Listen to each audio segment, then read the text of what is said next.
시작하겠습니다. 개인 법인을 위한 소득세 줄이는 쉬운 방법들이라고 되어 있는데요. 우리가 이건 오늘 다룰 내용들입니다. 세금의 종류가 어떤 것들이 있는지에 대해서 간단히 말씀을 드릴 것이고, 그리고 그 중에서도 소득세를 절세하는 방법, 이게 개인이건 또는 법인이건 어떤 것들을 고려할 수 있을지에 대한 설명일 것이고요. 그리고 기타 내용들이 될 겁니다. 세금의 종류를 한번 따져보면 좋겠어요. 우리가 절세다라고 했을 때 결국은 세금을 줄이는 거잖아요. 그러면 도대체 어떤 세금이 있느냐, 거기서부터 이제 출발을 해야겠죠. 크게 봐서는 세 종류일 거예요. 바로 소득세. 우리가 경제활동을 하면 결국은 경제활동이라는 것이 내가 돈을 버는 활동인 거잖아요. 그랬을 때 소득이 있는 곳에 과세가 있다. 결국 그 그 세금은 소득세를 지칭하는 것일 거고요. 그리고 자산을 가졌을 때 그 자산을 다음 세대로 이전하건 누군가에게 이전하는 그 과정에서 발생하는 세금이 있을 겁니다. 이게 대표적으로 증여상속세에 해당이 되겠죠. 그리고 또 내가 자산을 보유하기 때문에 부담해야 되는 그런 세금이 있겠죠. 이게 아마도 재산세, 부동산 보유했을 때 발생하는 세금 대표적일 텐데요. 결국 이와 같은 세 가지 중에서요. 재산세는요. 우리가 사실 절세라고 할 게 별로 없어요. 왜냐하면 아마 많은 분들께서 아시겠지만 내 재산이 위치한 지역, 우리 부동산만 놓고 봐도요. 그 카운티, 정부에서 부과하는 세율 몇 퍼센트 나오잖아요. 거기에 그냥 기계적으로 부과되는 거다 보니 절세 플랜이라는 게 별로 적용될 여지가 없다라는 거죠. 그렇기 때문에 우리가 절세 플래닝이다라고 했을 때는 이 두 가지 소득세와 증여상속세에 집중해서 논의를 하게 된다입니다. 그리고 오늘은 특히 그 중에서도 소득세에 대한 부분을 얘기하겠습니다. 소득세 절세는요, 기본적으로 개인 단위에서 우리가 시행할 수 있는 이런저런 방식들이 있을 것이고요. 또 개인이지만 이 영상, 기타 우리 지사 상사의 임직원으로 나와 계신 분들 당연히 이 영상 보실 거라고 생각해서 특히 그분들께만 적용될 법한 한두 가지 내용이 있어요. 그것도 추가할게요. 그리고 또한 법인 또는 내가 개인이 아닌 형태의 경제활동을 아닌 형태를 통해 경제활동을 할 때 우리가 꾀할 수 있는 절세 플랜에 대해서 또한 살펴보겠습니다. 첫 번째로 개인소득세 절세에 대한 내용인데요. 우리가 소득세라고 하는 것은요. 결국은 소득을 일으키죠. 소득이라고 하는 것은 매출이 있는 것이고, 그렇죠? 총소득이 있고 거기에 관련해서 발생하는 비용들이 있는 거예요. 그래서 그걸 차감하고 남은 넷 인컴이라는 게 있을 텐데 거기에다가 세율을 곱해서 나오는 게 세금이잖아요. 그게 소득세인 거잖아요. 그러면 결국 세율이 정해져 있는 상황에서 보면 우리가 소득세를 줄인다라고 하는 것은 결국 버는 걸 줄이거나 아니면 지출하는 것을 늘리거나 함으로써 넷 인컴을 줄이려는 그런 노력을 하겠죠. 결국 이 말이 거창하게 순소득을 줄이려는 노력이다라고 하는데, 그러나 내가 만약에 세금을 덜 내기 위해서 나는 돈을 덜 벌 거야 라고 얘기하면 이건 말이 안 되겠죠. 바보 같은 소리겠죠. 마찬가지로 내가 또 순소득을 줄이기 위해 필요 없는 쓸데없는 지출을 늘릴 거야 라고 얘기하면 이거 역시도 미련한 얘기가 되겠죠. 결국 여기서 우리가 기대하는 것은 또는 바라는 것은 실제 내 주머니에서 빠져나가지 않는데 그럼에도 내 순소득을 줄일 수 있다면, 너무 요술방망이 같은 얘기지만 그럴 수 있다면 가장 좋은 거잖아요. 그래서 그런 관점에서 이제 말씀드리는 거예요. 개인이 소득세를 줄일 수 있는 네 가지 절세 방안이라고 돼 있습니다만 그 내용을 하나하나 살펴볼게요. 오늘은 그 대신에 우리가 쉽게 가끔 일상생활에서 접하는 비용 처리를 늘리기 위해 예를 들어 감가상각 아니면 차량 비용을 최대한 공제할 수 있도록 한다. 홈오피스를 활용한다. 내지는 이러저런 것들을 다 챙겨가지고 공제할 수 있는 것들을 늘린다. 이런 접근은 하지 않을 거예요. 그게 중요하지 않아서가 아니라 말하자면 오늘 이 자리에서 얘기하는 너무 좀 티디어스하기도 하고 또한 그건 쉽게 우리가 생각할 수 있는 그런 상식의 수준에서 벗어나지 않을 테니까요. 그 대신 오늘 얘기하는 건 뭐냐, 좀 큰 그림에서 법적인 어떤 법 제도상의 혜택, 우리가 누릴 수 있는 그런 것들을 좀 집중해서 설명을 드리려고 합니다. 자, 다시 돌아와서 내가 바깥으로 세지 않으면서 내 순소득을 줄일 수 있으면 가장 좋겠지라고 생각할 텐데, 우리가 1040이라고 하잖아요. 이 개인소득세 신고를 모두가 하실 텐데 이걸 생각을 해보면 그로스 인컴이 있고요. 어저스티드 그로스 인컴 이런저런 것들이 있어요. 그 다음에 내가 공제할 수 있는 것들을 공제하고 나서 남는 게 결국은 이제 넷 인컴이 되는 거예요. 그런데 그리고 나서 또 이제 그리고 나서가 아니라 거기서 이제 줄이는 항목 중에는 스탠다드 디덕션 표준 공제가 있고 또 항목별 공제라 그래서 추가로 공제 대상이 되는 세금을 냈건 이자를 냈건 기타 이런저런 비용들을 추가로 공제할 수 있는 것들이 있잖아요. 근데 다 공통적으로 정말 내가 지출하는 거예요. 내가 예컨대 세금 절세액을 늘리기 위해 또는 순소득을 줄이기 위해 필요 없이 모기지 인트레스트를 더 늘린다. 말이 안 되는 거죠. 어쩔 수 없이 지출하는 부분들에 대해서는 최대한 우리가 챙겨야겠지만 세금을 줄이기 위해 뭐 동어 반복입니다만 그런 건 아니죠. 그러면 남는 건 뭐냐면 어떤 게 남냐? 자선기관이 남아요. 자선기관이라는 게 남아요. 그래서 첫 번째로 우리가 자선기관을 활용한 절세 플래닝에 대해서 말씀을 드릴 것이고요. 그리고 이어서 개인 은퇴연금, 자녀 고용, 부동산 매각의 경우 우리가 활용할 수 있는 것들도 바로 보겠습니다. 뭐 우리가 유명한 재단이죠. 빌 앤 멜린다 게이츠 파운데이션이라고 하는 유명한 프라이빗 파운데이션이 있고요. 또 뭐 저커버그도 마찬가지고요. 그의 어떤 자선기관은 좀 전문적으로 얘기하자면 파운데이션이 아니라 뭐 LLC의 형태를 취하긴 하는데 아무튼 또는 우리가 맨하탄 이 뉴욕 거리를 돌아다니다 보면 거기 록펠러 디스트릭트가 있죠. 그 NBC 뭐 이런 유명한 방송사들도 있고요. 결국은 이 유명한 사람들이 파운데이션 자선기관을 활용하거든요.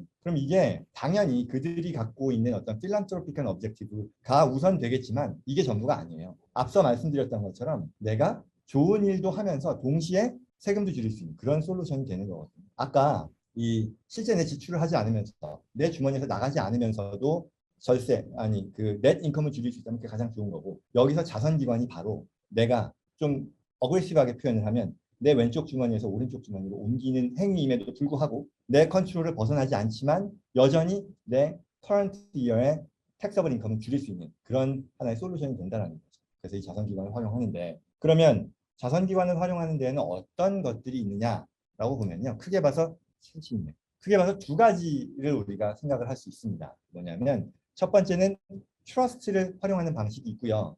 그리고 두 번째는 우리가 프라이빗 파운데이션을 설립하게 됩니다. 결국은요. 이 자선기관, 이게 트러스트가 됐건 파운데이션이 됐건 이걸 활용하기 위해서 반드시 필요한 것은요. 내가 자선 목적으로 내 자산을 쓰겠다, 지출하겠다라는 그런 목적의식, 소명의식이 당연히 있어야 됩니다. 그렇기 때문에 내가 세금을 그냥 나의 의지와 상관없이 내는 것보다는 어쩌면 이 자선기관을 통해 내가 좀 더 적극적으로 나의 선한 의지를 발현하는데 내가 더 주도적인 그 뭐 결정권을 가지고 하겠다라는 그런 생각이 있을 때 이 자선기관을 활용한 텍스 플래닝이 가장 파워풀하다라고 볼 수 있겠죠. 예컨대 나는 뭐가 됐건 내 주머니에서 나가지 않는 게 가장 중요하다라고 하면 자선기관이 베스트는 아마도 아닐 겁니다. 그러나 뭐 대부분의 사람들이 내가 어느 정도 액티브한 경제활동을 하는 상황에서 모든 돈을 다 지출하는 게 아니라면 모든 돈은 내가 다 나와 내 가족을 위해서 사용하는 데에만 지출하는 것을 생각하는 게 아니라면 자선기관은 충분히 그 의미가 있을 거라고 보겠고요. 또 하나 더 전문적으로 나가보면 자선기관이라는 것 자체가 결국은 국세청에서요. 면세기관으로 인정을 받는 거죠. 그 말이 뜻하는 거는요. 내가 내 자선기관, 이게 트러스트가 됐건 파운데이션이 됐건 설립해서 그쪽으로 자산을 옮기면 그 행위 자체가 여전히 자선기관이라는 것은 내 컨트롤 하에 있음에도 불구하고 이건 하나의 기부 행위로 인정을 받기 때문에 그 해에 바로 전부 또는 일정 부분의 이 도네이션 디덕션을 받을 수 있거든요. 그러면 옮겨진 이후에 또한 이 자산을 불리는 데 있어서도요. 이 자산기관이라는 것은 면세기관이기 때문에 아시죠? 우리가 세금을 다 내고 나서 남는 돈을 불리는 것 대비 세금을 내지 않은 상태에서 계속해서 복리로 불어나는 것의 효과는 훨씬 더 크다라는 것도 하나의 텍스 베네핏이라고 볼 수 있는 건데요. 단순히 당해에 이 세금을 줄이는 거에서 더 넘어서는 그런 혜택이 되겠죠. 그래서 이게 뭐 배경을 제가 좀 길게 말씀을 드리는 겁니다만 하나만 더 말씀드린다면 예를 들어 우리가 신문지상에서 이런 기사를 봅니다. 굉장히 뭐 훈훈한 내용인데 뭐 80 넘은 어떤 노인이 본인의 이런 모은 재산을 다 모아서 이제 자선기관에 기부했다. 뭐 이런저런 미담들이 나오죠. 근데 이거를 좀 더 우리가 적극적으로 생각한다면 이분이 우리를 포함해서요. 결국은 이 자선에 대한 목적이 내가 그때가 됐을 때만 갑자기 드는 생각은 아닐 거잖아요. 내가 일정 부분에 대해서는 사회에 어떤 다시 되돌려주려는 그런 데 대한 관심이 당연히 있을 텐데 역사적 말하자면 이걸 그때 돼서 진행하는 게 아니라 미리 그 부분을 감안해서 자선기관을 설립하고 옮겼더라면 아마도 그 지금 말씀드린 사례에서의 그 노인이 기부할 수 있는 그런 금액은요. 지금 기부하는 거에 10배, 100배 될 겁니다. 그래서 그런 것들을 놓고 봤을 때 텍스 플래닝에 대한 관점뿐만 아니라 그 이상의 것들, 그 이상의 가치, 게다가 더 나아가서 이 파운데이션을 그 대대손손 이어나갈 수 있다는 그런 또 레거시의 가치를 놓고 보면 충분히 이거는 고려할 만한 하나의 비클이 된다라고 말씀드리고요. 자, 배경 설명이 좀 길었습니다만 그래서 어떻게 하느냐? 먼저 트러스트요. 트러스트는요. 두 가지가 대표적인데 그중에 지금 화면에 보이는 CRT 이게 가장 중요합니다. 이거는요. 지금 영상 보시는 분들 중에 계속해서 미국에 거주하는 분들이라면 꼭 알아두시면 좋겠어요. 가장 큰 혜택을 보는 분들은요. 이런 분들일 거예요. 어느 정도 나이가 되면서 한 40대 중반, 후반, 50대 이상이라고 볼게요. 이면서 내가 자산 가치가 많이 올랐어요. 그런 자산을 가지고 있어요. 그리고 나서 이걸 현금화해야 되는데 양도세가 걱정인 거예요. 캐피털 게인 텍스가 걱정인 거죠. 그리고 이 대상인 자산, 부동산이 가장 대표적일 텐데 이거는 한국도 됩니다. 미국뿐만 아니라 한국도 해당이 됩니다. 그래서 이런 경우에 양도세 걱정하잖아요. 특히 뭐 연방세뿐만 아니라 주소득세까지도 걱정하시는 분들, 뭐 저도 포함해서 캘리포니아 같은 경우 주소득세도 굉장히 높죠. 이런 경우에 활용될 수 있는 건데요. 자, 여기에 트러스트라는 걸 만듭니다. 그리고 이 트러스트의 작동 방식은요. 여기에 그랜토, 내가 되겠죠. 자산을 옮기고요. 이 트러스트를 통해 이 자산을 관리하는 거예요. 그리고 나서 나는 그에 대한 대가로 트러스트로부터 내 생애 기간 동안, 나의 남는 생애 동안 또는 내가 결혼했을 때는 나의 배우자까지 포함해서 더 뒤늦게 돌아가시는 분이 되겠죠. 그 라이프타임 동안에 일정 금액 또는 일정 퍼센티지의 그 자산의 금액만큼을 내가 연금의 형태로 가져가는 거고요. 내가 죽고 나면, 나 또는 나의 배우자 포함해서 죽고 나면 이 살아있는 동안 수령은 이거지 하고 남는 자산을 자선기관에 보내겠다라고 약속하는 그런 구조를 말해요. 그러면 이게 어떤 혜택이 있냐면 이 자체가요 자선기관이 됩니다. 따라서 여기에 자산을 옮기는 행위가요 컨트리뷰션이 돼요. 그래서 이 옮겨지는 자산에 대해서 일부 자선기관 도네이션 공제를 바로 받을 수 있고요. 그리고 여기 옮겨진 이후에 자산의 매각 또는 이 트러스트를 통한 경제활동, 투자를 하잖아요. 당연히 예를 들어 100만 불짜리 자산을 옮겼으면 부동산 자산을 옮겨서 이걸 팔았다라고 하면 100만 불이 이 트러스트 안에 당연히 계속해서 스테이 하는 거죠. 이걸 나는 계속해서 내가 관리를 하는 거예요. 투자를 하고 계속해서 불리는 데 쓸 수 있는 거예요. 그리고 나는 그의 대가로서 그 트러스트에 있는 자산의 일정 퍼센티지를 계속 가져가는 거죠. 그리고 나서 나중에 사후에 넘기는 그런 구조니까 양도세요. 내가 highly appreciate 된 그런 부동산 자산이 있다 그러면 그에 대한 양도세 걱정 안 해도 되고요. 오직 내가 매년 가져가는 그만큼에 대해서만 ordinary income tax에 적용을 받게 된다는 겁니다. 결과적으로는요. 이게 큰 개념은 이렇고요. 그래서 나중에 어떤 혜택이 있는지를 다 시뮬레이션을 돌려보면 이게 아마도 77강 저희 그 유튜브 영상에 있을 텐데요. 그 비교표가 있어요. 굉장히 큰 혜택입니다. 이걸 하지 않고 내가 경제활동을 했을 때 대비 이후에 트러스트를 통해서 이 CRT를 통해서 운영했을 때 나오게 되는 그 캐시플로우 상의 혜택 같은 변수를 가지고 비교한 건데요. 그 큰 혜택이 있다는 걸 볼 수 있습니다. 물론 여기서 이걸 지금 설명을 들은 분 중에 한 가지 아쉬운 점이라고 생각하실 것도 있겠어요. 뭐냐? 남는 돈을 자선기관에 주는 거 있잖아요. 당연히 좋은 거지만 그럼에도 내 자손들한테 주는 게 없다라는 점이 안타까울 수도 있는데 그와 같은 것들을 또 해지할 수 있는 방안으로서 이 트러스트를 통해서 얻는 그 혜택의 일부를 라이프 인슈런스, 뒤에 설명하겠습니다만 아일릿이라고 하는 라이프 인슈런스 트러스트를 만들어서요. 그쪽으로 불입금으로 활용하게 되면 나중에 남는 금액만큼을 또 나의 자식들에게 여기 지금 그림이 빠져 있는데요. 나의 자식들에게 넘기는 그런 구조화 작업까지 할 수 있습니다. 그러면 이펙티블리 그게 의미하는 건 뭐냐? 자선기관의 혜택을 온전히 누리면서 동시에 캐시플로우 면에 있어서는요. 상당 부분 이 자선기관으로 가는 것과 무관한 그런 혜택을 내가 계속해서 가져갈 수 있다는 그런 도움이 되는 거죠. 꼭 아셨으면 좋겠습니다. 그 다음에 CLT, Charitable Lead Trust라고 하는 건데요. 이거는 조금 성격이 다릅니다. 앞서 CRT는 내가 트러스트를 세우고 이 트러스트 자체에 대해서를 자선기관으로 인정받고요. 내 자산을 옮기고 내 생전에는 내가 계속해서 쓰고 사후에 자선기관에 넘기는 거였다면 이 CLT는 그게 아니라 내가 자산을 트러스트로 옮기는데 내가 결정한 일정 기간 동안 뭐 5년이면 5년, 10년이면 10년 동안을 이 트러스트에 돈을 지급하고요. 그 뒤에 트러스트 기간이 끝나고 났을 때 남는 자산을 나 본인 또는 자식들에게 넘겨주는 그런 구조인데요. 가장 큰 혜택을 볼 수 있는 캔디데이트 누구냐? 아까 CRT는 가장 큰 혜택을 볼 수 있는 분들이 뭐 highly appreciate 된 자산을 가지고 있으면서 이걸 매각해서 현금화하고 다시 또 투자를 하려고 하는데 양도세가 걱정되는 그런 분들이라고 했잖아요. 이 CLT 같은 경우는요. 그게 아니고 그리고 CRT는 또 다시 강조합니다만 한국의 부동산, 미국의 부동산 이런 것들 다 포함이 된다라고 말씀드렸고요. CLT는 그게 아니라 내가 앞으로 굉장히 자산 가치가 오를 것이라고 예상되는 자산을 가지고 있어요. 예를 들어 뭐 스타트업 컴퍼니의 뭐 쉐어라던가 이런 것들이 있겠죠. 부동산 자산인데 이게 나는 팔 생각 없고 계속해서 가져갈 건데 충분히 올라갈 거야라고 예상이 되는 경우에 자산이 있고, 그리고 더 나아가서 내가 금년에도 갑자기 소득이 많이 늘어가지고 금년에 이 도네이션 디덕션을 많이 받아야 되는 그런 분들이 이 CLT를 누릴 수 있는 가장 큰 CLT가 제공하는 혜택을 가장 크게 누릴 수 있는 캔디데이트라고 볼 수 있는데요. 무슨 얘기냐면 내가 뭐 교회 열심히 나가고요. 또한 뭐 이런저런 데 자선기관에 도네이션을 할 의향도 있고 해왔지만 금년에 갑자기 큰 돈을 벌었어요. 근데 그렇다고 해서 내가 금년에 다 자선기관에 도네이션을 할 수는 없어요. 매년 해오는 그런 금액이 있다라는. 그런데 이 CLT가 주는 장점은 앞으로 내가 예를 들어 10년, 아까 일정 기간 동안에 자선기관에 먼저 준다 그랬잖아요. 그렇게 약정하는 금액이 있지 않습니까? 그 금액을 마치 금년에 기부하는 것처럼 땡겨서 도네이션 디덕션을 할 수 있다라는 그런 장점이 있는 거죠. 그래서 자산 가치가 많이 오를 것을 예상하는 그런 상황이면서 동시에 금년에 어떤 그 소득이 굉장히 평상시보다 더 높아서 자선기관에 향후에 줄 그런 도네이션 금액을 땡겨서 디덕션 받는 데 관심이 있다면 이 CLT 구조를 적극적으로 활용하실 수 있겠다 말씀드립니다.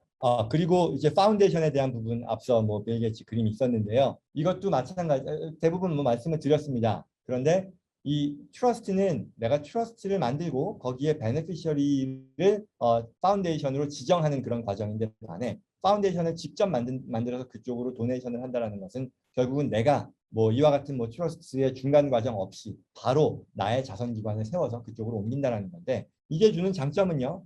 뭐 교회 헌금이라던가 아니면 다른 기부금 대비 장점은 내가 직접 그와 같은 퍼블릭 체리티죠. 그 자선기관에 기부하지 않았더라도 나의 퍼스널, 이 패밀리 파운데이션에 옮기는 행위 자체가 도네이션으로 인정받는 것이고요. 파운데이션이요. 이게 뭐 거창하게 얘기했지만 별거 아니에요. 파운데이션이라는 어떤 하나의 엔터티를 세워서 그 엔터티를 내가 계속해서 관리하는 겁니다. 트러스트도 마찬가지고요. 트러스트를 세워서 그쪽으로 자산을 옮기고요. 내가 관리하는 거예요. 내 왼쪽 주머니에서 오른쪽 주머니인 거죠. 누군가에게 넘어간 그런 상황이 아니라는 거죠. 그걸 계속해서 나는 물론 일정한 수준의 제약은 있지만 계속해서 굴리는데 내가 쓸 수 있는 겁니다. 그리고 그 자산의 증가분이라는 것은 일정 부분 나의 혜택으로 돌아오게 된다는 거죠. 그러니 내가 어딘가에 멀리 주는 게 아니라 내가 파운데이션을 세워서 그쪽으로 옮기면, 예컨대 내가 10만 불을 옮겼어요. 그러면 그 자체로 디덕션 받는 거고, 그 10만 불이라고 하는 그 자산을 또한 뭐 메릴 린치가 됐건 뭐 스탠리가 됐건 피델리티가 됐건 이런 식의 금융기관에 어카운트를 만들어서 그걸 통해서 투자하는데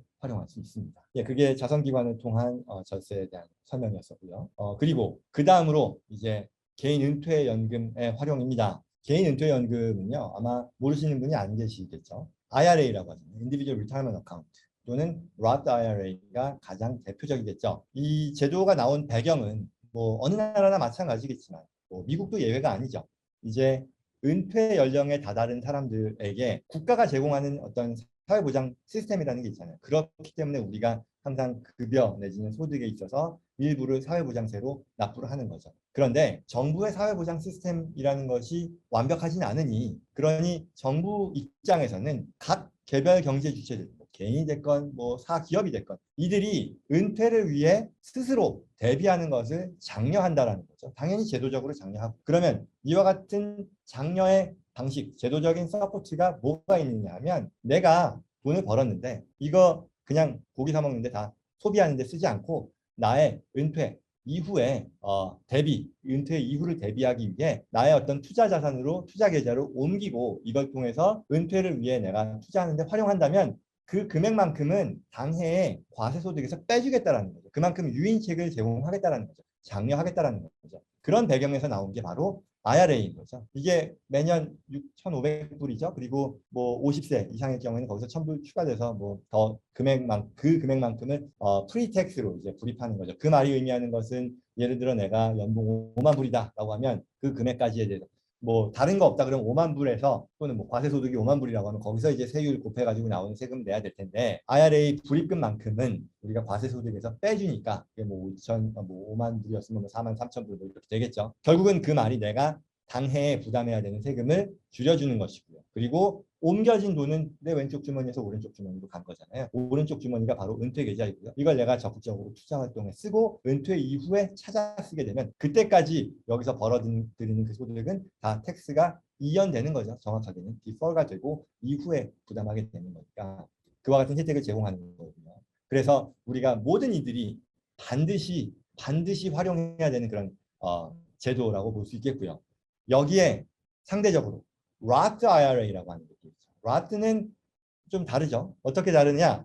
일반 트래디셔널 IRA는 과세 소득을 줄이는데 인정을 해주는데 반해 Roth IRA를 말씀드렸어요. Roth라고 하는 것이 제공하는 것은 프리텍스, 트래디셔널과 같은 프리텍스는 아니지만 애프터 텍스로 들어가지만 거기서 불어나는 소득 그리고 이후에 내가 찾았을 때에도 과세가 전혀 안 된다는 그런 장점이잖아요. 우리 뭐 주식 투자하시는 분들 아실 거예요. 여기서 돈 많이 벌었는데 이게 뭐 단타를 할 경우에는 번 거에서 뭐 일반 오디너리 텍스 레이트 적용받으니까 뭐 세금 많이 내잖아요.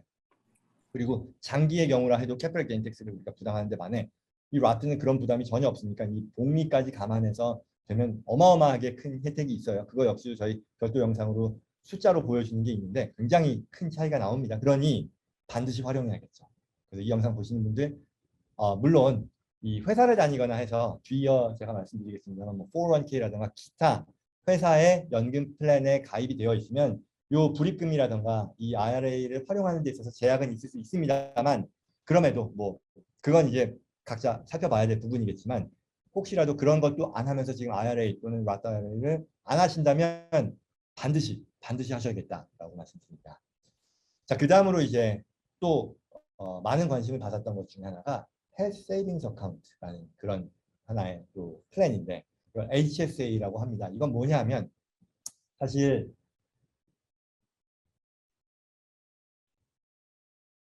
이 아쉽잖아요. 뭐 6,000불, 7,000불 적지 않은 금액이지만 그래도 뭐 더 할 수도 있을 텐데 더 하려면 나는 더 할 의향도 있는 어떤 예컨대 뭐 액티브 뭐 스탁 인베스터라고 치죠. 그러면 하고 싶은데 무슨 방법이 없을까라고 했을 때 고려할 수 있는 솔루션입니다. 원래 이 HSA라고 하는 거는요. 이거예요. 우리 다 의료보험 들잖아요. 의료보험에서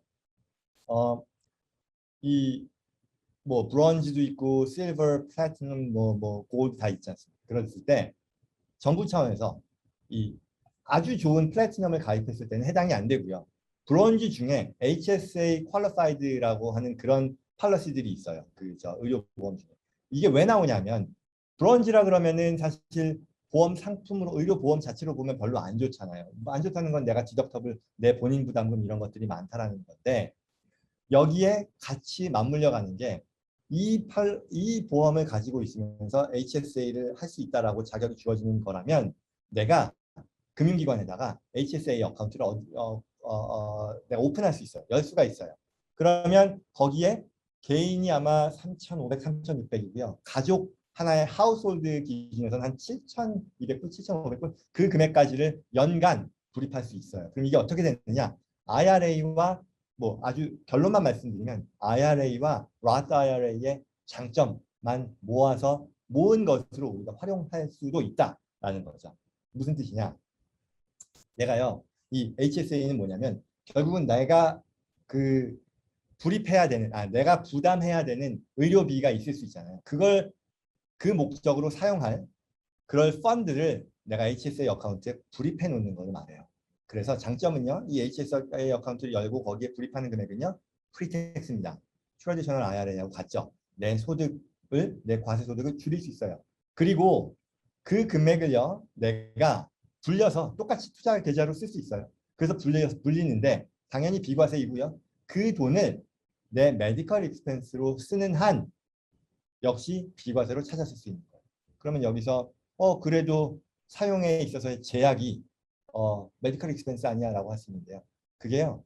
계속해서 우리가 사실 발생하잖아요. 은퇴 연령 이전까지 내가 계속해서 메디컬 익스펜스는 발생하잖아요. 여기에는 뭐 내가 아웃 오브 파켓 익스펜스도 있고 뭐 이런저런 것들이 있는데 이론상 그 비용을 HS에서 꺼내 쓰지 않고요.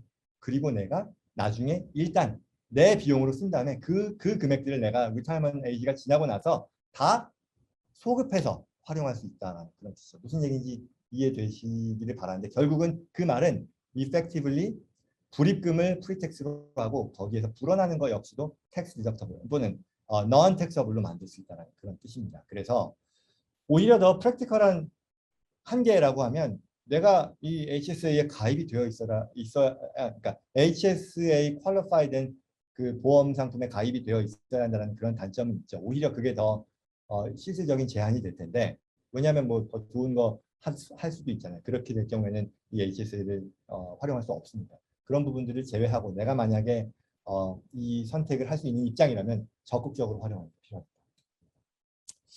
제가 시간을 잘 관리를 해야 될 텐데. 네, 그 다음에 자녀 고용이라는 부분인데요. 이거는 사실 페이롤, 급여 생활자로서 경제활동을 하는 분들께는 한계가 있는 방안이긴 합니다. 그런데 이건 뭐냐면 이거 역시도 참고 영상이 있어요. 48강, 75강 있는데 간단히만 말씀드릴게요. 뭐냐, 우리가 내가 비즈니스 오너라고 칠게요. 또는 비즈니스 오너가 될 수 있다고 칠게요. 무슨 얘기냐면 내가 급여 생활자를 하더라도 내가 별도의 회사를 만들어서 뭔가 수익 활동을 하는 경우를 말하는 거죠. 그랬을 때 조금 테크니컬한 부분인데 최대한 단순화시키면은 이 개인 공제라는 게 있죠. 개인 공제라는 게 있어요. 우리가 소득세를 신고할 때 내 그 스탠다드 디덕션이 있고 또한 뭐 항목별 공제, 아이템아이즈 디덕션이 있는데 내가 결혼을 해서 자녀들이 있잖아요. 그럼 그리고 내가 표준 공제를 하면 자녀 수가 몇 명이건 무관하게 정해져 있어요. 그 금액이. 그런데 만약에 그 각각의 한 명 한 명이 이 뭐냐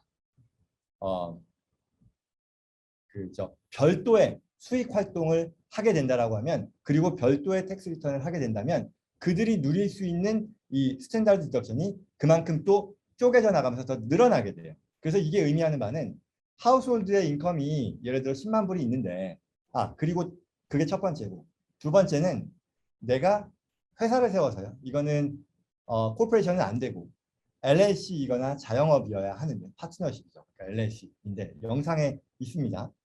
근데 그와 같이 자녀를 고용해서 그들에게 일을 당연히 시키고요.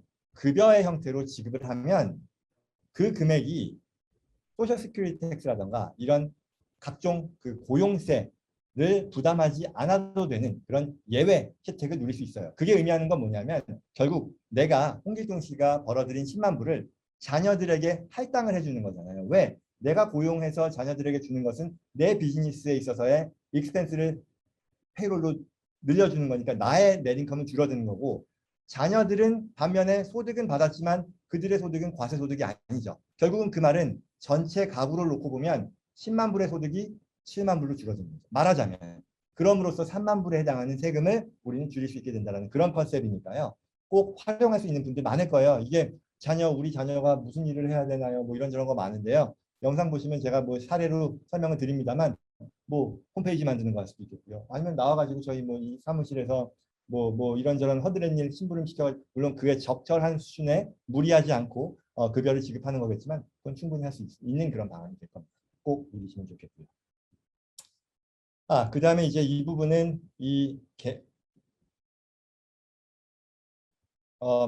개인 소득세에 있어서 또한 많이 겪는 그런 사안으로서 부동산 매각할 때 우리 뭐 1031이라던가 이런 것들 말씀 많이 듣잖아요. 이게 뭐냐면 양도세. 아까 제가 charitable trust, charitable remainder trust에 대한 설명을 드렸습니다만 그거 말고 또 뭐가 있을까 하면 일상적으로 우리가 접한 것 중에 렌탈 프로퍼티에 대해서 그렇죠? 우리가 투자 부동산을 가지고 있을 때 이거를 매각하면 뭐 1031이라 그래서 매각 차익을 세금 안 내고 계속해서 이월할 수 있는 거 있잖아요. 그것도 좋은데 그거는 바로 내가 뭐 조건이 이 뭐 6개월 이내, 180일 이내에 새로운 대체 투자 상품을 우리가 마련해야 되고 그거에 따라 투자를 완료해야 된다는 그런 뭐 여러 가지 단점이 있는 거죠.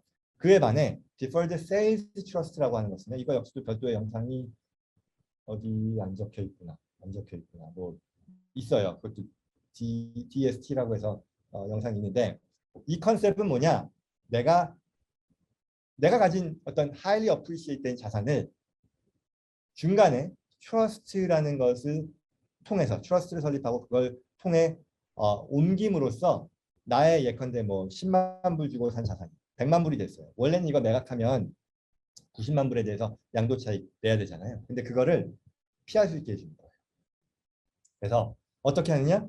우리 이 세법의 규정 중에는 내가 수입을 인식하는 기준은 내가 현금을 받았을 때라고 하는 그런 시기가 있어요. 그런 조건이 있어요. 그래서 이걸 간단히 말씀드리면 이게 아까 10만 불, 100만 불, 100만 불에 매각을 했지만 이 대가로서 어음을 받는 거예요. 현금을 받는 게 아니고요. 그리고 이 어음은요. 이후에 오랜 기간 동안에 걸쳐서 조금씩 조금씩 받습니다. 그러면 이 100만 불에서 해당이 됐던 아까 그 90만 불의 양도 차익 부분은요. 내가 받을 때 그에 대해 proportionately 하게 세금을 그때 인식을 하니까 훨씬 더 장기에 걸쳐서 이월하는 그런 효과를 볼 수 있고요. 반면 이 트러스트는요. 돌아서서 예를 들어 뭐 110만 불에 매각했다 그러면 이 트러스트가 인식하는 인컴은요. 여기서의 토탈 인컴이 아니라 여기서의 인컴만 인식하게 됩니다. 그러니 그만큼 시간을 버는 혜택이 있겠죠. 단 이 트러스트의 자격 요건이 굉장히 많이 있습니다. 그러니 이거 되게 쉬운 거니까 바로 나 하면 되겠구나 이렇게 생각하실 부분은 아니고요. 좀 더 깊이 있는 검토가 필요합니다. 뭐 이 얘기했죠. 74강. 예, 요겁니다. 한번 보시면 좋겠습니다. 자, 그다음에 이제 개인 마지막인데요. 주재원에 대한 부분은요. 이런 게 있어요. 지금 이 영상 보시는 분들 중에 주재원 또는 이 현지법인의 HR, 페이로를 담당하시는 그런 분들께서는 꼭 염두에 두셔야 되는 거죠. 간단히 얘기하면 L비자라던가 이렇게 임시비자로 오신 한국의 거주자들 있죠. 이런 분들은 토럴리제이션이라 그래서 한국과 미국에는 사회보장세에 대한 협정이 맺어져 있습니다. 그래서 간단히는 소셜 시큐리티 텍스하고 메디케어 텍스 안 내셔도 돼요. 그걸 몰라서 우리가 다 부담을 하는데 물론 조건이 있습니다. 조건이 있어서 그 조건을 당연히 충족해야 되고 그랬을 때 내가 이걸 충족합니다라는 것을 항상 내가 대비해 놔야 되니까 뭐 말이 쉽지 이거 자체를 임플리멘트하는 게 아주 쉽다는 아닙니다만 뭐 제가 방법들을 다 말씀을 드리는 자리는 아니니까 그러나 value 그 효용이라고 하는 것은 지금 주재원으로 나온 분들이 세금 거의가 아니죠. 15.3%죠. 나의 급여의 15.3% 달하는 큰 금액이니까요. 이 혜택 꼭 누리셔야 되겠고 그에 대한 내용도 여기 14강에 있습니다. 그래서 그거는 이제 앞으로도 그렇게 누릴 수 있을 뿐더러 상황에 따라서는요. 과거 것도 저희가 이제 도와드리는데 돌아가서 IRS하고 이제 챌린지를 하는 거죠. 우리 이렇게 했는데 돌려달라고 하는 그런 상황도 우리가 감안할 수 있으니까요. 이 영상 보시는 분들 중에 해당되는 분들은 꼭 잊지 않고 챙기셨으면 좋겠습니다. 굉장히 많은 분들이 이거를 간과하고 또는 뭐 몰라서 사회보장세, 소셜시큐리티 텍스, 메디케어 텍스 내고 있는데 저희가 뭐 그거를 리펀드 받는 그런 그 프로젝트를 도와드리기도 하니까요. 그 부분 꼭 참고하시면 좋겠습니다. 자, 법인의 이 소득세 절세입니다. 많은 얘기가 있는데 이걸 어떻게 다루느냐. 가장 중요한 건 ERC예요.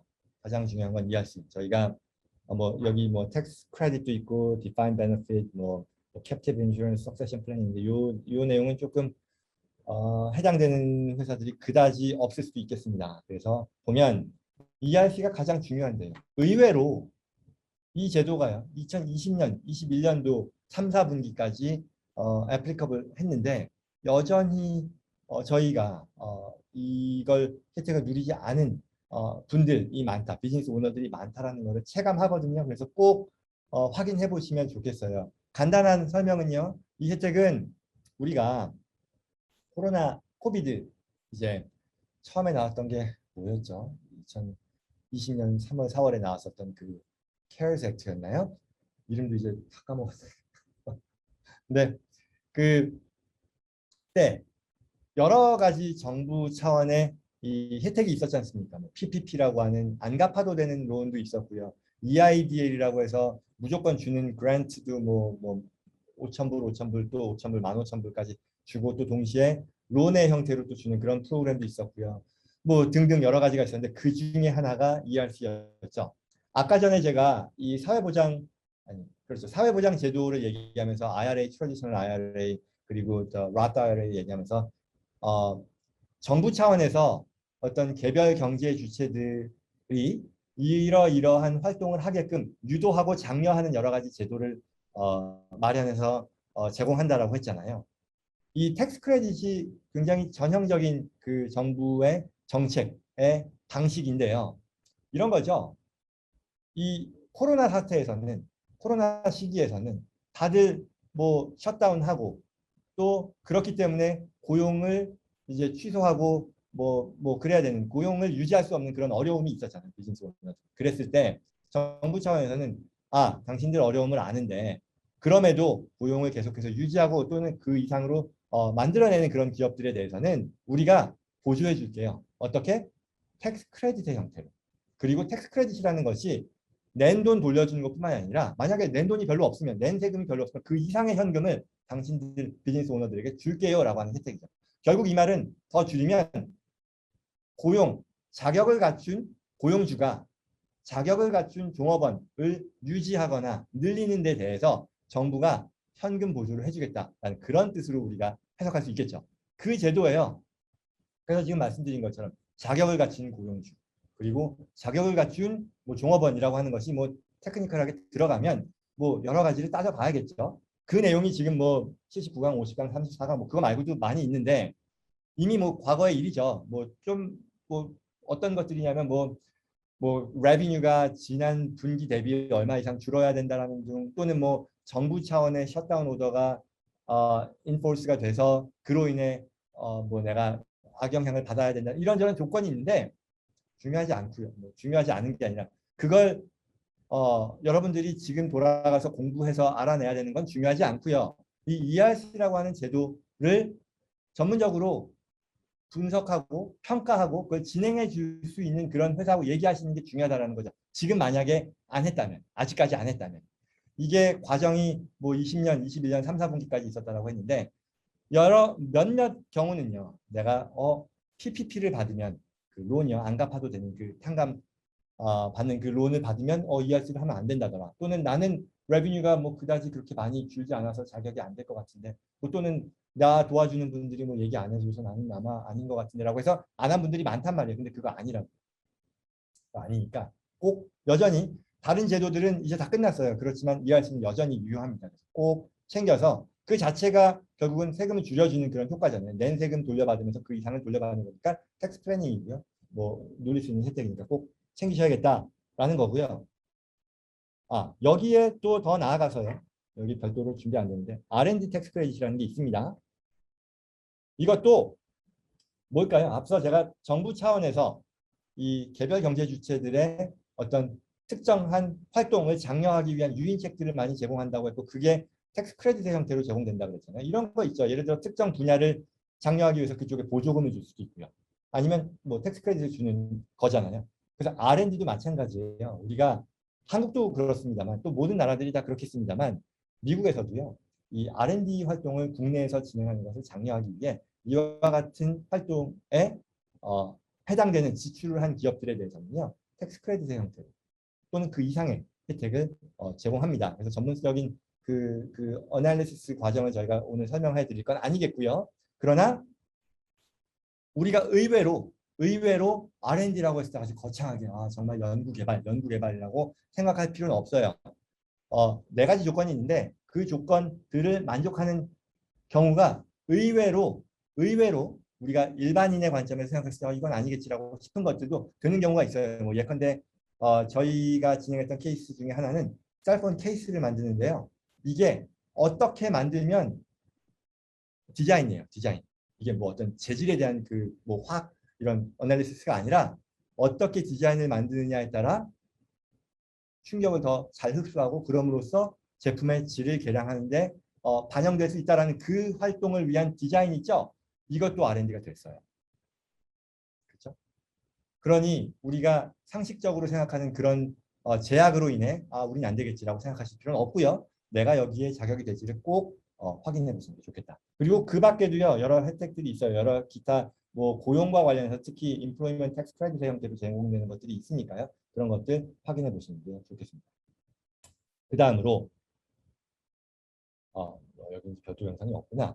이 defined benefit 401k라고 하는 것은요. 앞서 IRA하고 traditional IRA와 Roth IRA가 앞서 그거라고 했잖아요. 그 개개인들이 누릴 수 있는 소득세 절세이면서 동시에 retirement 그 그렇죠. 정부 차원에서 이 은퇴를 대비하는 것을 장려하기 위해 제공하는 제도라고 했잖아요. 그랬을 때 기업 차원에서 개별 기업 차원에서 누릴 수 있는 또한 이와 같은 리타이먼트 플랜이 있어요.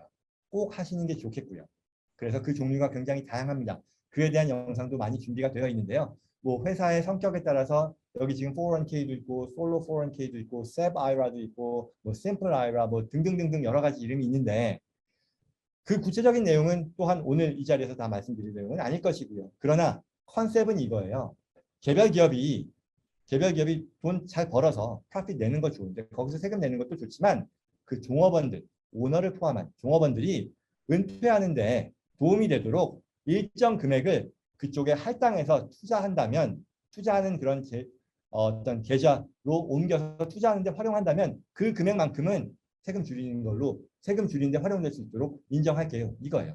결국 이를 통해 정부가 유도하는 것은 개별 경제 주체, 개인뿐만 아니라 기업들이 종업원들을 위해 리타이어 했을 때 쓸 수 있는 자금을 확보할 수 있도록 확보하는 그런 제도를 마련할 수 있도록 그걸 장려하는 그런 혜택을 주는 거잖아요. 당연히 적극적으로 활용해야 되겠고요. 그래서 이런 것들 도와주시는 분들 많을 거예요. 뭐 파이낸셜 어드바이저가 됐건 아니면 여러 금융기관에서 하는데 뭐 그런 분들 통해서요. 진행을 하실 수 있겠고요. 그리고 여기서 제가 이제 401k는 가장 모든 기업들이 어느 정도 사이즈업을 한 그런 회사들은 뭐 큰 제약 없이 다 채택할 수 있는 그런 제도이겠고 그리고 여기서 define benefit이라고 하는 것은요. 컨셉은요. 기술적인 내용까지는 아니지만 주요 컨셉은 이 오너십이 좀 확실한 그런 기업에서 오너 포션을 합법적으로 늘리면서 동시에 종업원들의 어떤 로열티이죠. 결국은 장기 근속에 대한 것들을 장려하잖아요. 그러니까 장기 근속하는 직원들에게 더 많은 혜택을 상대적으로 제공할 수 있도록 이 은퇴 계좌, 리타이먼트 플랜을 짜는 그런 방식을 말한다라고 보시면 될 것 같아요. 그래서 디파인 베네핏도 물론 이 운영비라든가 이런 것들이 있지만 충분히 지금 말씀드린 이 기업 구조에 해당되는 그리고 그와 같은 니즈가 있는 기업이면 꼭 적극적으로 고려해 보시는 게 좋겠습니다.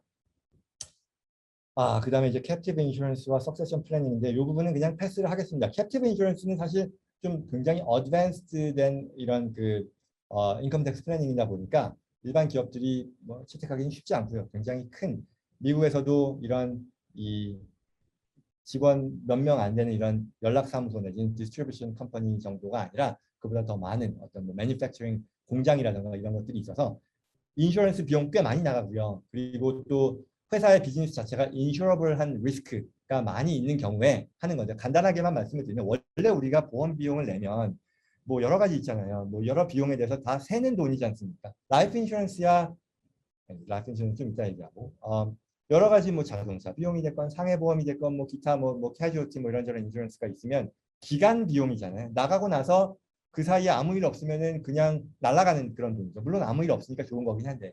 그래서 이 캡티브 인슈런스는 기업 자체가 하나의 보험사를 만드는 거예요. 그래서 이런저런 인슈러블 리스크들을 다 모아서 그런 것들을 인슈어 해주는 그런 역할로서 보험회사를 만들고 거기에 불입금을 내가 내는 거죠. 그렇게 되면 이 돈이 바깥으로 새는 거 아니잖아요.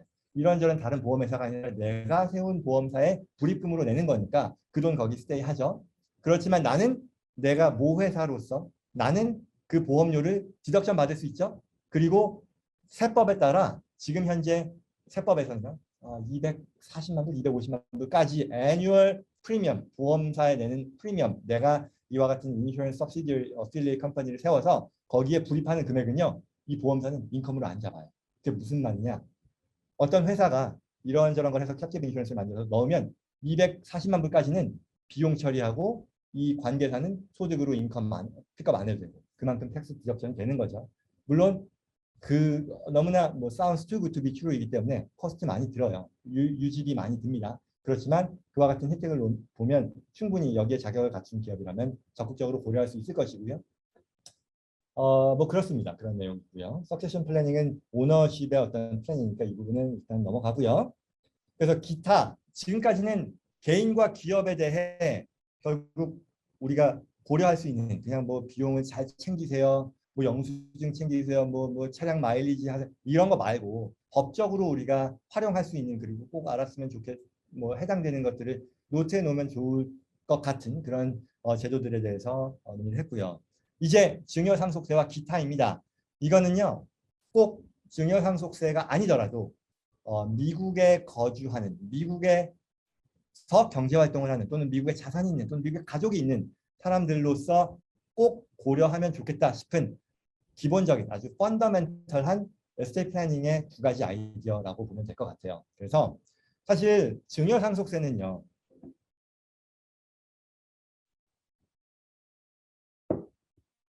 5분 남았구나. 얘기하는데 충분할 것 같은데요. 미국에서의 증여상속세는 지금 현재는요. 이 라이프타임 익셈션이라는 그 컨셉이 있어서 굉장히 높죠. 증여세를 내지 않고 다음 세대로 넘길 수 있는 그 제한점이 굉장히 높아요. 1200만 불 개인당 증여자 기준에서. 그렇다 보니 한 가족을 놓고 보면 한 세대에서 다음 세대, 제너레이션 투 제너레이션을 놓고 보면 엄마, 아빠잖아요. 그러니까 1200만 불 두 배 하면 뭐 2400만 불 굉장히 높죠. 그러니 다음 세대로 내가 250억, 300억까지는 세금 없이 할 수 있으니까 이 증여상속세 플랜이라고 하는 것이 많은 이들에게 일반적으로 적용되는 건 아니겠죠. 그렇지만 이 내용은 이 법은요 사실은 굉장히 비상식적으로 이 기존의 이 법과 관련된 역사를 보면 좀 굉장히 어뉴저하게 올라간 상황이고요. 한시법입니다. 2025년까지만 유효하고요. 그 전에라도 언제든지 다시 줄어들 여지가 있고요. 실제로 작년에도요. 바이든 행정부가 들어섰을 때 그 금액을 다시 500만 불 선으로 낮추겠다라고 하는 그런 안이 나왔었고요. 그런데 이제 최종 그 Build Back Better 플랜이었었죠. 작년 10월에 하원은 통과했지만 상원에서 이제 민주당 유명한 그 상원의원 한 명이 반대해가지고 통과 못했다. 거기에조차 빠졌어요. 뭐 처음에 4월 달에는 들어갔다가 뭐 빠지고 뭐 4월에도 안 들어갔고요. 논의만 분분했다가 빠졌는데 이 말은 언제든지 바뀔 수 있다는 점에서 이게 뭐 그냥 손 놓고 있을 법한 그런 상황은 아닙니다만 그럼에도 지금 상황에서는 큰 상관이 없다는 것 또한 사실이니까 그 징역상속세 플랜에 대한 걸 제가 너무 많이 말씀을 드리지는 않을 것이고요. 그러나 다만 이 우리가 얘기하는 제가 많이 다루는 트러스트 종류가 한 9가지가 있는데 사람들에 따라서는요 이거 각각 필요한 분들 많이 있어요. 그래서 관심 가진 분들은요, 관심 있는 분들은요, 미국에서 우리가 도대체 트러스트가 뭐냐, 어떤 식으로 활용되느냐를 알고자 하시는 분들은요, 이 영상 보면서 이러이러한 거구나. 그리고 각각에 대해서 더 깊이 있는 검토 또는 관심이 있는 분들은 개별 영상도 확인하시면 좋을 것 같아요. 다시 돌아와서 리빙 트러스트는요, 리빙 트러스트 여기 뭐 13강에 있습니다만 모든 분들이 하셔야 되는 거예요. 이건 결국 간단하게는요. 내가 변고가 생겼을 때 내 자산을 물려받는 남는 가족들이 골치 아픈 상황을 겪지 않도록 해주는 하나의 장치다라고 보면 됩니다. 뭐냐면 캘리포니아뿐만 아니라 거의 뭐 모든 주에서는요. 어떤 사람이 돌아가시고 나면 그 또는 그녀의 자산을 상속하는 그런 과정이 열리게 되죠. 그걸 이제 프로베이시라고 부르는데 예컨대 이런 거예요. 내가 부동산을 가지고 있어요. 그런데 내가 이제 죽었어요. 그러면 내 자식들이 이거를 뭐 당연히 뭐 유언이 됐건 뭐가 됐건 상속을 받겠죠. 그래서 카운티에 가서 자, 우리 아버지 돌아가셨어요. 돌아가셨으니 자 이거 이제 상속받았으니까 디드잖아요. 우리 디드 등기죠. 옮겨주세요라고 하면 노노노 이거 프로베이트 거쳐왔느냐 법원 허가 받아온 거냐라고 물어본다는 거죠. 그래서 그 과정을 거치는 것이 이 프로베이트 과정이라는 것이 굉장히 고통스러운 과정입니다.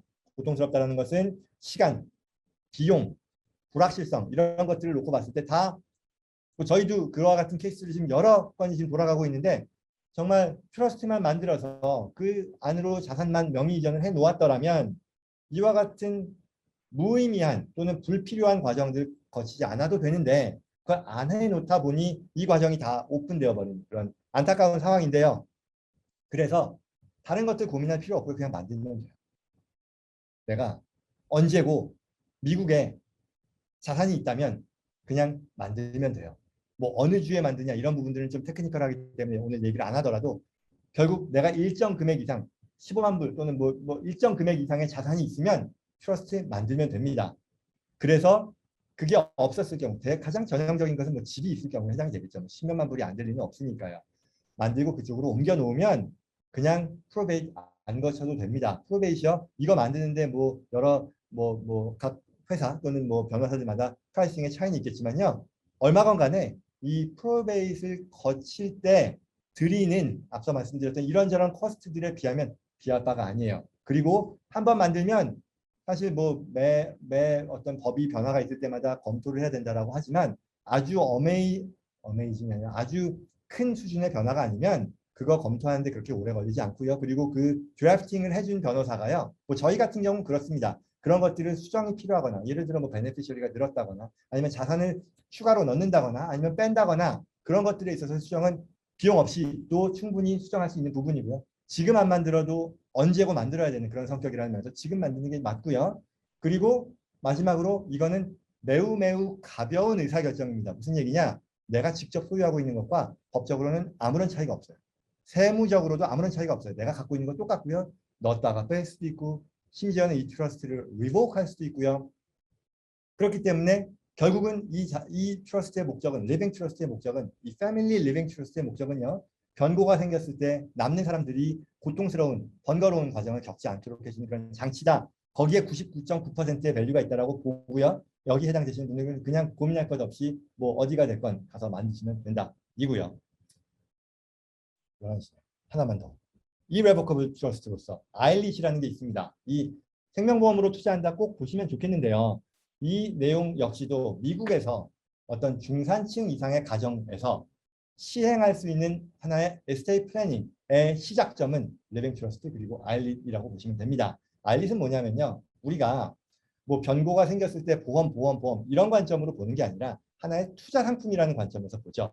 그러면 내가 뭐 100만 불을 넣고 그냥 사례를 위해서 설명을 드리면 100만 불을 넣고 500만 불의 사망보험금을 받는 상품이라고 칠게요. 홍길동 씨가 미국에 사는데 그렇게 해서 가입할 수 있잖아요.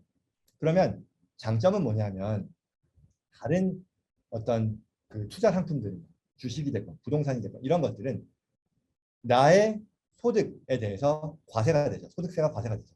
보험도요. 지금 말씀드린 100만 불을 내가 불입금으로 내서 프리미엄으로 내서 500만 불의 베네핏을 받는 거라고 치면 이거 역시도 하나의 금융상품에 대한 투자 관점으로 평가할 수 있겠죠. 400만 불의 캐피탈 게인을 일으키는 투자 상품일 텐데 차이라 그러면 단점은 내가 가져가는 게 아니겠죠. 내 사후에 남는 사람들이 가져간다는 점에서의 차이는 있겠으나 한 패밀리를 놓고 보면 투자 상품일 텐데 장점은 뭐냐면 소득세가 안 나와요. 소득세가 안 나오는 거죠. 다른 상품은 주식도 마찬가지고 부동산도 마찬가지고 이 양도소득세에 대해서 세금이 나오지 않습니까? 근데 이거는 세금이 안 나오고요. 여기에 더 나아가서 ILIT, Irrevocable Life Insurance Trust라는 걸 만들어서 이 트러스트에 이 보험 상품을 집어넣으면 증여, 상속세, 소득세 다 안 나오게 스트럭처링을 할 수 있고요. 예, 그런 혜택을 누릴 수 있습니다. 그게 생명보험으로 투자한다. 결국은 내가 가진 하나의 전체 자산 포트폴리오를 놓고 봤을 때 그게 100이면 이 100을 다 여기다 넣는 건 그건 아니고요. 그러나 적어도 일정 부분을 이와 같이 다이버시파이를 한다라는 관점에서 고려한다면 충분히 고려할 만한 가치가 있다. 특히나 어떤 불상사라는 면에 있어서 이 39강 영상에도 나옵니다만 결국은 내가 액티브하게 경제활동을 하는 데 있어서는 큰 걱정이 없지만 내가 없는 상황을 상상하면 아주 암담해지는 그런 경우도 분명히 많을 겁니다. 가장이신 분들을 놓고 보면. 그랬을 때 이제 웃긴 얘기지만 투자 수익이라는 면에서 보면 다른 투자 상품에 비할 바가 아니겠죠. 베네핏이 어느 정도 개런티된 그런 상품이라고 했을 때. 그런 것들까지 감안하면 일부는 이 아일릿을 활용해서 이 보험 상품으로 하는 것도 충분히 인컴 텍스 플래닝, 증여상속세 플래닝 면에 있어서 이 증여상속세 플래닝이라는 거는요. 앞서 말씀드렸던 그 법이 바뀌더라도 똑같이 그 바뀐 법에 불이익을 받지 않고 지금 이건 뭐냐 해놓은 그 플랜을 인정받을 수 있는 그러니까 증여상속세 법이 바뀌더라도 영향받지 않는 그런 플랜이라고 보시면은 그 효과 밸류에 대한 걸 더 평가하실 수 있겠죠. 시간이 얼추 다 됐고요. 저도 드릴 말씀을 다 드린 것 같습니다. 그래서 이제 남은 순서는 미니 퀴즈네요.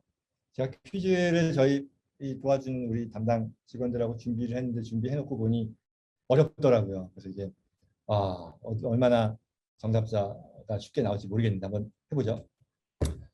자, 개인의 소득세 절세 방법 중 자선기관을 이용한 절세 방법 세 가지는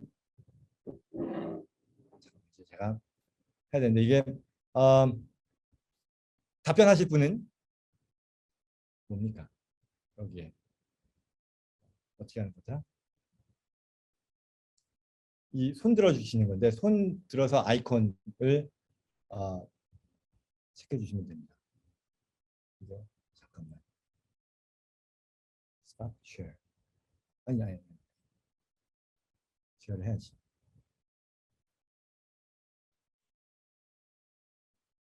오케이. 저는 챗을 눌러서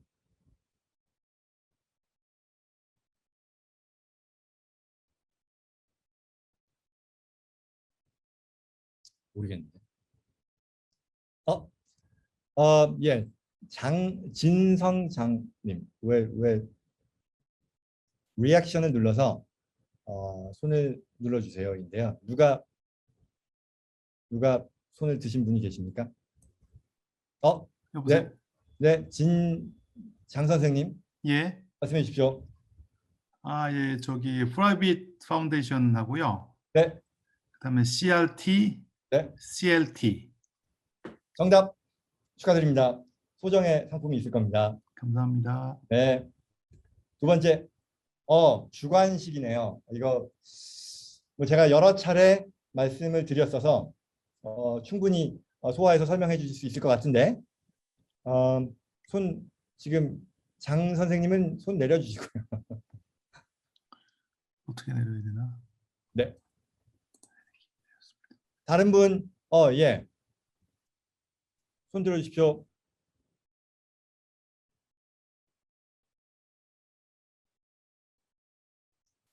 누가 손 드셨어요? 안 드셨나요? 개인 은퇴연금의 배경이 어떻게 됐냐? 아까 제가 어느 나라나 마찬가지지만 뭐 이런저런 뭐 얘기했잖아요. 그거를 뭐 제도적으로 뭐 했던 그걸 얘기하는 건데요. 박수민님, 네, 말씀해 주십시오. 예, 개인의 은퇴 대비를 위해 이제 정부 차 이제 장려하려고 이제 만드는 거라고. 네, 예, 기간다. 정답 축하드립니다. 상품권 정답.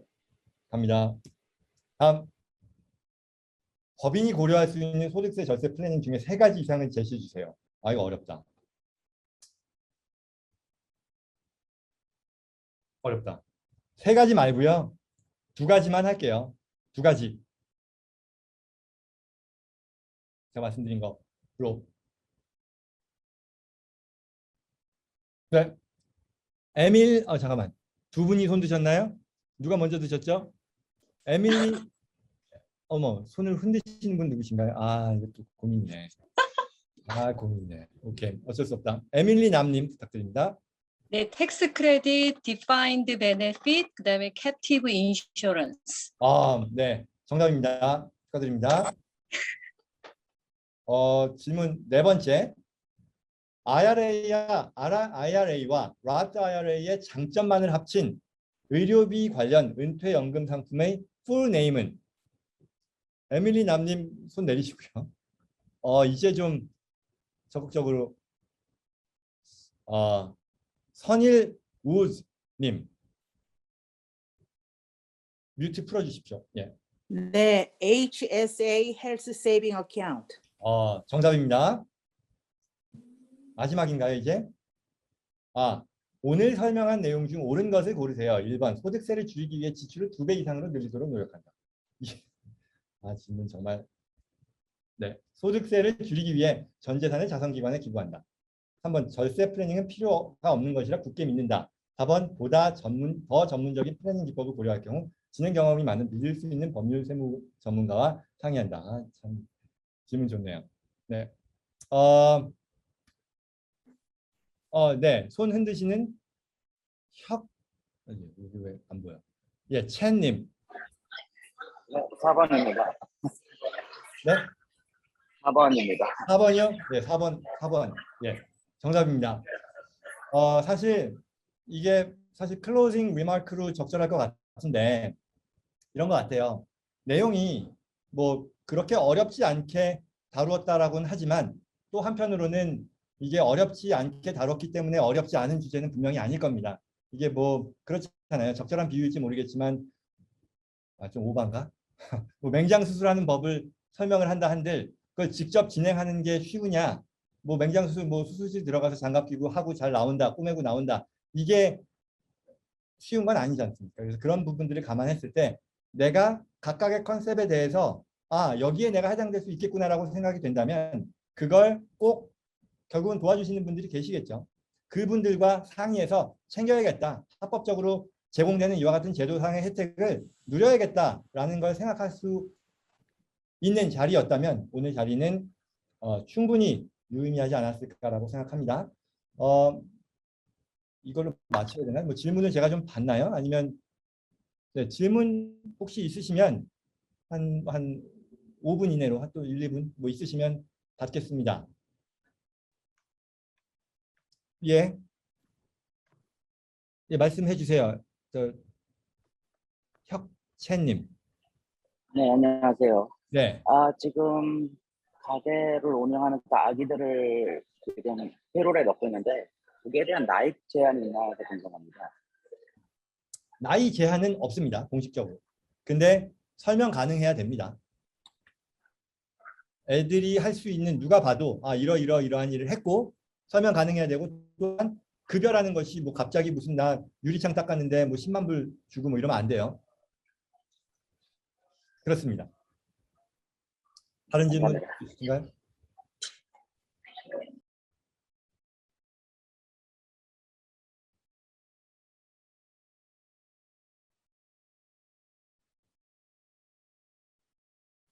네, 또 없으실까요?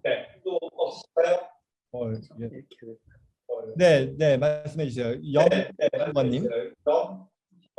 예. 지금 이게 에코가 되는데 누가 그- 뮤트를 해주셔야 될 것 같습니다. 혁채님 아까 언뮤트 아니다. 뮤트 하셨구나. 네, 예, 말씀하시죠. 예. 그 아까 말씀하신 그 CRT 할 때요. 만약에 그 그냥 쉽게 예를 들어서 테슬라 주식 같은 게 있는데 네, 그거를 잔뜩 CRT로 옮기면은 네. 그리고 CRT 내에서 그 테슬라 주식을 예를 들어서 무슨 인덱스 펀드 주식으로 바꾸면은 그때 탁스가 발생하나요?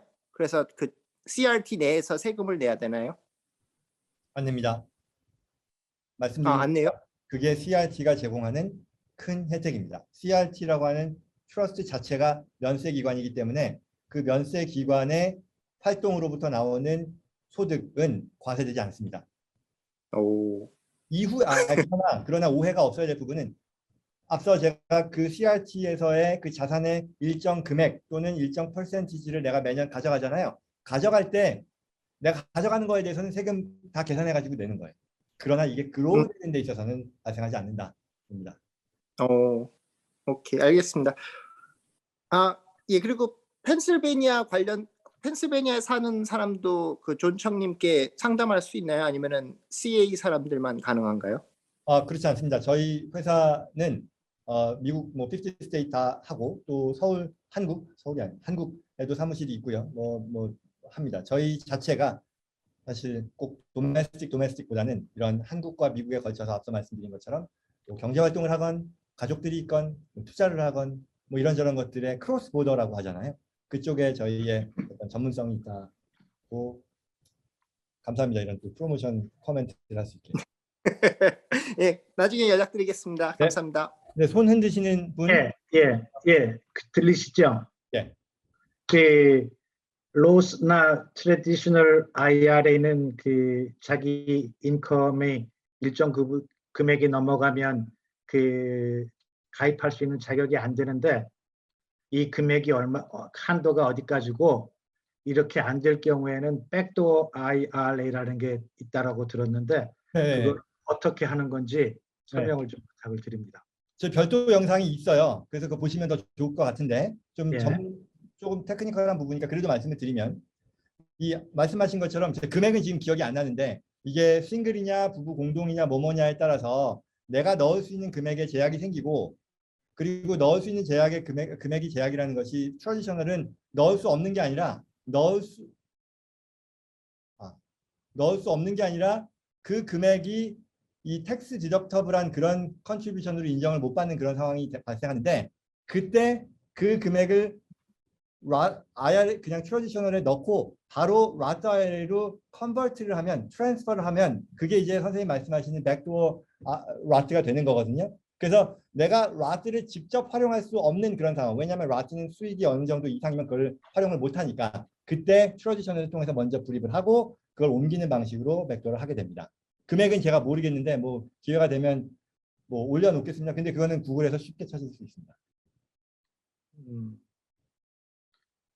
예, 또 다른 이제 15분이라서 계속 하지는 못할 것 같은데 한 분만 더 받겠습니다. 예, 말씀하시죠. 손 드신 카메라 없나요? 이제 그럼